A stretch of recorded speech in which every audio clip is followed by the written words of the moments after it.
നമസ്കാരം, ഞാൻ Rajani Abhilash. American president Donald ട്രംപിനെ വളർത്താനും തളർത്താനും ഇലോൺ മസ്കിനറിയാം. കളിക്കുന്നത് മസ്കിനോടാണ് എന്ന കാര്യം ട്രംപ് ഇടയ്ക്കൊന്നു മറന്നു. ഇതോടെ കലികാലം തുടങ്ങി എന്നേ പറയാനാകൂ. എന്തായാലും ട്രംപും മസ്കുമായുള്ള വിവാദങ്ങൾ കൊഴുക്കുകയാണ്. ട്രംപുമായുള്ള കലഹത്തിന് പിന്നാലെ പുതിയ രാഷ്ട്രീയ പാർട്ടിയെക്കുറിച്ചുള്ള ചർച്ചകൾ ഉയർത്തിയിരിക്കുകയാണ് ഇലോൺ മസ്ക്. തന്റെ സമൂഹ മാധ്യമമായ എക്സിലാണ് അമേരിക്കയിൽ ഒരു പുതിയ രാഷ്ട്രീയ പാർട്ടി രൂപവൽക്കരിക്കുന്നതിന്റെ ആവശ്യകതയെ സംബന്ധിച്ച് ട്വിറ്ററിലൂടെ ചോദ്യം ഉന്നയിച്ചുകൊണ്ടുള്ള അഭിപ്രായ സർവേ നടത്തുന്നത്. റിപ്പബ്ലിക്കൻ പാർട്ടിക്കും ഡെമോക്രാറ്റിക് പാർട്ടിക്കും ഇടയിൽ നിൽക്കുന്ന രാജ്യത്തെ 80% വരുന്ന ജനങ്ങളെ പ്രതിനിധീകരിക്കാൻ അമേരിക്കയിൽ ഒരു പുതിയ രാഷ്ട്രീയ പാർട്ടി രൂപവൽക്കരിക്കേണ്ടേ എന്നാണ് മസ്ക് മുന്നോട്ട് വച്ചിരിക്കുന്ന ചോദ്യം. ജൂൺ 5-ാം തീയതി ആരംഭിച്ച പോളിംഗിൽ ഇതിനോടകം തന്നെ നിരവധി പേരാണ് അഭിപ്രായം രേഖപ്പെടുത്തിയിട്ടുള്ളത്. അതേസമയം സ്വന്തം പാർട്ടി രൂപവൽക്കരിക്കുകയും ആ പാർട്ടി തിരഞ്ഞെടുപ്പിൽ വിജയിക്കുകയും ചെയ്താലും മസ്കിന് അമേരിക്കൻ പ്രസിഡന്റ് ആകാൻ കഴിയില്ല. കാരണം ജന്മം കൊണ്ടുള്ള അമേരിക്കൻ പൗരത്വം മസ്കിന് ഇല്ലാത്തതിനാലാണ്. ട്രംപിന്റെ സ്വപ്ന നിയമനങ്ങളിലൊന്നായ വൺ ബിഗ് ബ്യൂട്ടിഫുൾ ബില്ലിനെയും മസ്ക് കടന്നാക്രമിക്കുന്നു. നികുതി ഇളവും ചെലവ് ചുരുക്കലും ഉൾപ്പെടെയുള്ളവ പരാമർശ വിധേയമാക്കുന്ന ബില്ലിനെ വെറുപ്പുളവാക്കും വിധം മികച്ചമെന്നാണ് മസ്ക് ആക്ഷേപിച്ചത്. ട്രംപിനെതിരെ ലൈംഗിക പീഡന ആരോപണവും സമൂഹ മാധ്യമത്തിലൂടെ പങ്കുവച്ച പോസ്റ്റിൽ മസ്ക് ആരോപിക്കുന്നുണ്ട്.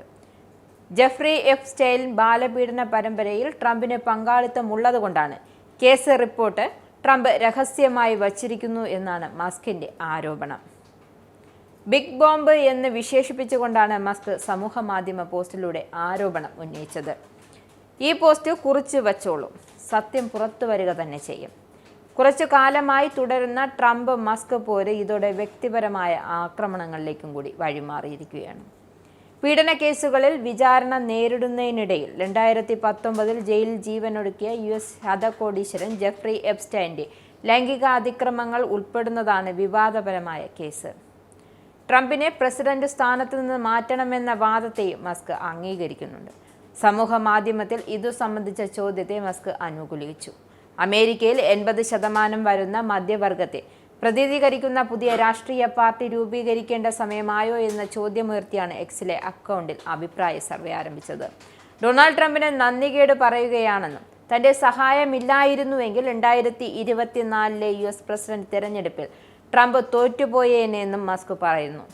ജനക്ഷേമ പ്രവർത്തനങ്ങൾക്കായി സർക്കാർ ചെലവ് വർദ്ധിപ്പിക്കുവാനും പ്രാദേശിക നികുതികൾ കുറയ്ക്കുവാനും ലക്ഷ്യമാക്കി അവതരിപ്പിച്ച നികുതി നിയമത്തിനെതിരെ ഇലോൺ മസ്ക് വിമർശനം ഉന്നയിച്ചതിൽ ഡൊണാൾഡ് ട്രംപ് നിരാശ പ്രകടിപ്പിച്ചതിന് പിന്നാലെയായിരുന്നു ഇലോൺ മസ്കിന്റെ പ്രതികരണം. ഇലോൺ മസ്കിന്റെ കമ്പനികൾക്ക് US സർക്കാരിന്റെ കരാറുകളും സബ്സിഡികളും നൽകുന്നത് നിർത്തലാക്കുമെന്നും US പ്രസിഡന്റ് ഡൊണാൾഡ് ട്രംപ് തിരിച്ചടിച്ചിരുന്നു. ട്രംപ് മസ്ക് ബന്ധം വഷളായതിനു പിന്നാലെ മസ്കിന്റെ കമ്പനികളുടെ ഓഹരി $15,000 കോടി നഷ്ടത്തിലാണ് വ്യാപാരം അവസാനിപ്പിച്ചത്.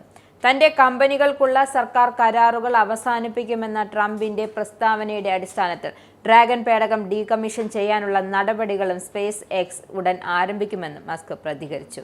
എന്നാൽ ഡ്രാഗൺ പേടകം ഡീകമ്മീഷൻ ചെയ്യുമെന്ന പ്രസ്താവനയിൽ നിന്നും ഏതാനും മണിക്കൂറുകൾക്കുള്ളിൽ മസ്ക് പിന്മാറുകയും ചെയ്തു.